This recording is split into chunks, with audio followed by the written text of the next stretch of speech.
Welcome back to Business Success and the Australian Good Design Awards special. Before the break, we heard from some of the winners, and here are a few more, including the tied first place winners. Their concepts were absolutely fantastic. Check them out. I feel totally excited. I can't believe we've actually won a Good Design Award. It's something that I think recognises not just aesthetically beautiful design, which I believe our breathing wall is, but also about functionality and going beyond that into delivering something for people. So cleaner air that's actually free from particulate matter and CO2 and all those nasties that we breathe every day. It's amazing. How do you come up with this concept of I love the jungle wall. It's an incredible design. How do you come up with that idea? So the concept is based on a green wall and a modular system that our company has been using for quite some time. And Jock Gammon, who is the founder of Junglefy, and industrial designer Adam Cornish, who we've been working with, Jock had a notion that if he put some active ventilation into the standard green wall, what would that do? What would that achieve in terms of, would that clean the air any faster? Because he knew that the plants did contribute to air cleaning properties.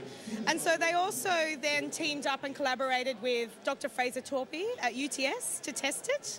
And after 3 years of design and scientific testing, then the breathing wall was born, and it shows that the fans not only clean the air faster, but faster than any other scientific literature in the world to date. But more than that, I think it sets a new standard for living infrastructure and green walls globally, and we'd love to see it applied in many different scenarios and places around the world. I absolutely think it's a product that you could see all over the world, right? I mean, it's all about green living and healthy air, so hopefully great a design coming out of Australia doing that. Absolutely. We couldn't be prouder, and I think to take green walls and living, that's been around for a while. So to take a green wall and pretty much we've supercharged it. We've supercharged the plants, and the impact that can have on countries with really bad air pollution like China, India, London, is what we're most excited about. But the application here in Australia we're excited about too, and it's an Australian business.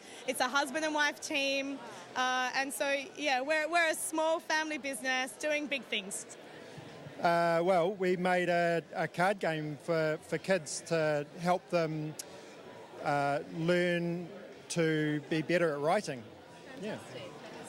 Yeah, it was made for New Zealand schools, and it's sort of it generates kind of story ideas for kids, and then it has a whole lot of support material and stuff that helps teachers get kids straight into writing after they've played the game.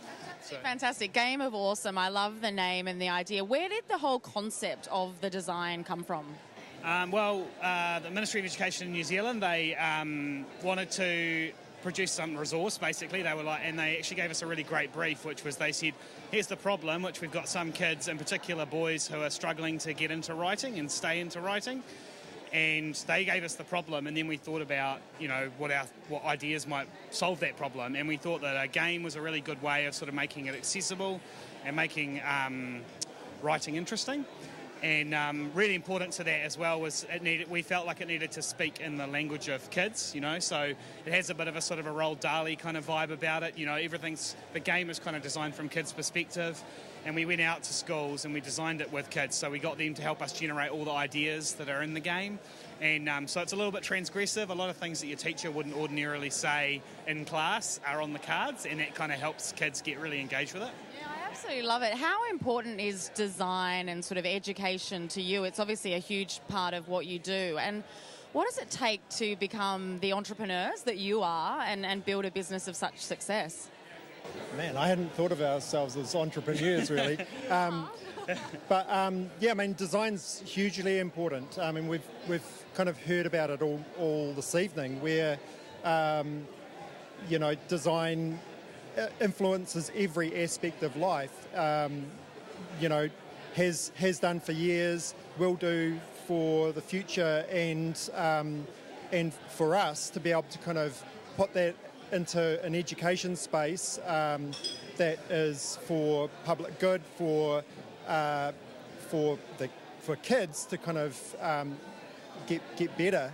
It's kind of life-changing, right? I mean, you're changing their lives. Education is so important. I love your point on saying, you know, tough for some boys to get into that kind of thing. So what you're doing is amazing. What next? What next for you guys?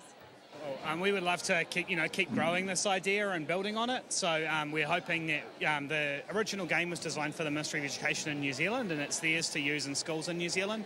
But we would really like to make other versions of it for other countries, and yeah, absolutely. But it'd be really important to us when we do that to we would do the game again, because we'd want to design it with Australian kids. We'd want to work with them so that it spoke to them. We don't want to assume that every Australian kid thinks the same things are funny as a New Zealand kid, so we want to make sure that it's kind of designed with them. I love that. So it's in their voice and their tone and their language.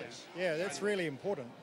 Well, it feels quite amazing to be here and recognised amongst such a diverse suite of projects, of products. Our project, I think what was so special about it was that it was a team of such a diverse disciplines that came together that together really designed something special. It wasn't designed by one team, one person, one discipline, one team. It was really quite a big team effort. And that's really what's so special about it. Fantastic. Tell me about what you created. I mean, I've got the inside scoop because I've been here, but tell me about your design, because I think it's pretty incredible. So we've designed some flood-resilient ferry terminals for Brisbane.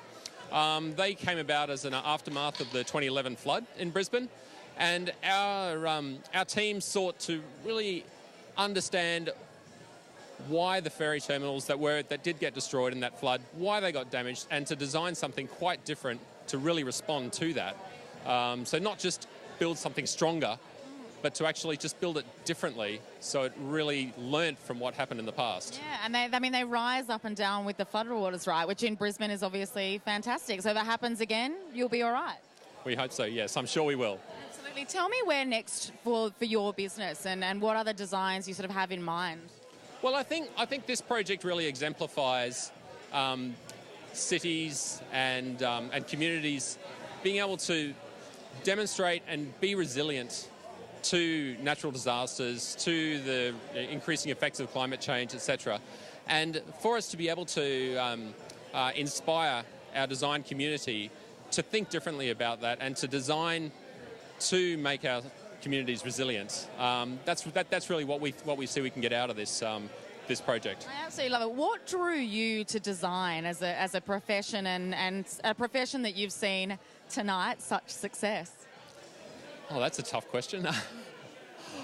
I think I've always been there. I've always been there. As you know, I think for as long as I've imagined, creating things, designing things, building things. It's in my DNA, and I think it's in the DNA of a lot of our team. And they're great examples of what we were talking about on Tuesday night, and it was great to sort of see them come to fruition and be awarded on stage. What do these awards mean for them now as far as next step for their businesses?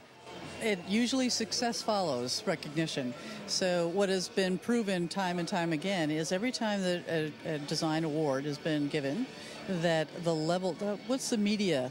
It's like in the millions of dollars worth of media events just in the recognition. It depends, you've seen the diversity of projects that are entered here, and there's everyone benefits from it in different ways. We had one company Nog, they make these beautiful bike lights and a whole range of bike accessories. They won the design award, I think, in 2007, and they sold a year's worth of product in 1 week after winning the design award of the year. So for them it was just an amazing stamp of approval to say this is a fantastic product, and with the media attention they obviously got a lot of sales. So really, really nice to see everyone benefiting from it. It's incredible, and it's been so amazing to see the winners and to speak to so many of them tonight. What is sort of next for the design industry in Australia, would you say, and what do your next 12 months look like before the 2018 awards?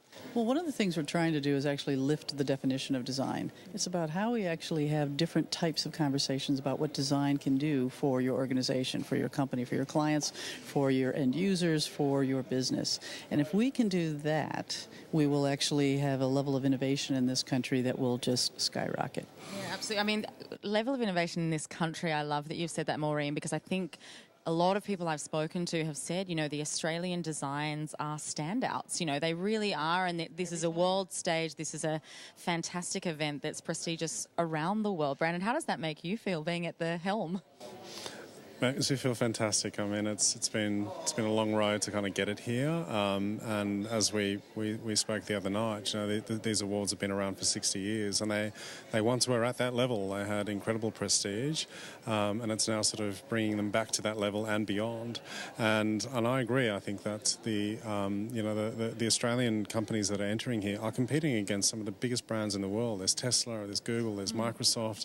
You know, and it's what's encouraging to hear is that these Australian companies that win the award are saying to themselves, we are now proudly benchmarked against the best in the world. Our designs have been pitched up there with some of the biggest companies in the world, and it's not just the big ones. It's you know, there's some small startup companies here. There's some SMEs, and you know, to me, good design, as I said, it doesn't differentiate between what's expensive and what's big. If it's good, it's good.